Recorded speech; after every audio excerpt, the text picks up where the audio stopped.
നമസ്കാരം. തിരുവല്ല മീഡിയ വാർത്തകളിലേക്ക് സ്വാഗതം. സിംഗപ്പൂരിൽ ജോലി തരപ്പെടുത്തി നൽകാമെന്ന് പറഞ്ഞ് ലക്ഷങ്ങൾ കബളിപ്പിച്ച പ്രതിയെ തിരുവല്ല പോലീസ് അറസ്റ്റ് ചെയ്തു. തിരുവല്ല മുത്തൂർ രാമഞ്ചിറ സെലസ്റ്റ്യൻ ഫിനിക്സ് 38-കാരനായ നിതീഷ് കൃഷ്ണയാണ് പോലീസ് അറസ്റ്റ് ചെയ്തത്. കരുനാഗപ്പള്ളി സ്വദേശി സഞ്ജിത്തിൻ്റെ പരാതിയുടെ അടിസ്ഥാനത്തിലാണ് അറസ്റ്റ്.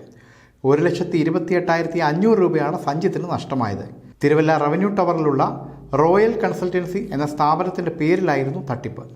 സഞ്ജിത്തിൻ്റെ സുഹൃത്തുക്കളും മറ്റും ജോലിക്കായി നൽകിയ തുകകൾ ഉൾപ്പെടെ ആകെ 5,23,500 രൂപയാണ് പ്രതി പലരിൽ നിന്നായി തട്ടിയെടുത്തത്. ആർക്കും തന്നെ പറഞ്ഞ ജോലി നൽകുകയോ വാങ്ങിയ പണം തിരികെ കൊടുക്കുകയോ ചെയ്തിട്ടില്ല എന്ന് പോലീസിൻ്റെ അന്വേഷണത്തിൽ വ്യക്തമായി. വിസ എന്ന വ്യാജേന കൃത്രിമമായി നിർമ്മിച്ച സാക്ഷ്യപത്രം പ്രതി സഞ്ജിത്തിന് നൽകിയിരുന്നു. ഇതേപ്പറ്റി യുവാവ് ഇയാളോട് അന്വേഷിച്ചപ്പോൾ വിസ ഒറിജിനലാണെന്നും ടിക്കറ്റ് മാത്രമേ വരാനുള്ളൂ എന്നും പറഞ്ഞ് വീണ്ടും പണം ആവശ്യപ്പെട്ടു.